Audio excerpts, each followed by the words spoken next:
1, 2, 1, 2, 3,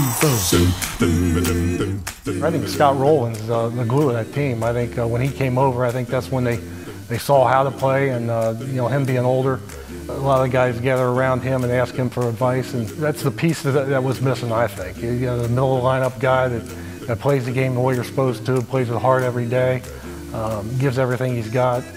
Other guys see that and they're going to do it. And Scott's a quiet guy, but he's a quiet leader. To me, he's a lot like Pete Rose. You watch Pete play, and it pumps everybody up. It gets everybody playing harder, and because of the way he plays and the way he goes about his business.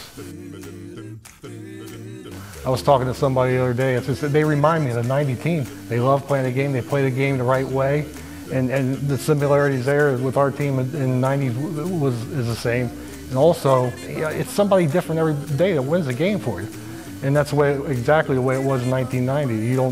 You don't win a division by 9 guys or Joey Votto. If they didn't have Joey Votto, I think they'd be in trouble. But he can't carry this team, and that's the way it should be. It's 25, 30 guys that make the season, not just 1 or 8, the 8 starters.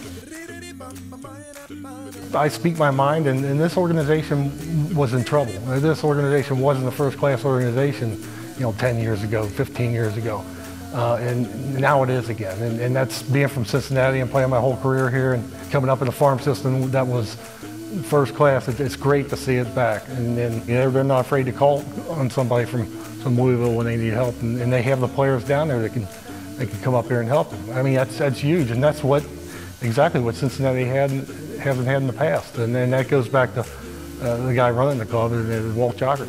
And it's all about having fun, and that's what I've seen from players coming up. I was at Chapman's debut, and he was intense and stuff, but you could tell he loves to play the game, and you could tell all these guys love to play the game. But it wasn't always fun watching these guys, in years past. I mean, he had guys walking on and off the field, which is ridiculous.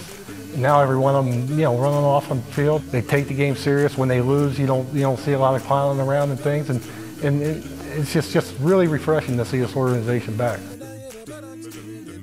You got Cincinnati across your chest. A lot of people respect you and look up to you, and I think that's big. I think it's definitely something to be very, very proud of. You look around here at the Hall of Fame, and you see guys, from the '75, '76 team. You see the players. They had to wear their socks up high. Not one of them complained and everything. We used to be, they had to shave and they couldn't have long hair and things. And it's special. It's like being a policeman. You have to have a certain dress code as a policeman, and you have to be well groomed. And that's the way it was with Cincinnati. They usually fade the second half, and they were strong the second half when they started out. And I think what turned them around is after they got swept by St. Louis here. After the fight, they come back and held their ground. That was huge. If there was a turning point in the season, that was probably it. Okay, they swept us, but that's over. There's nothing we can do about that. Let's go on from here.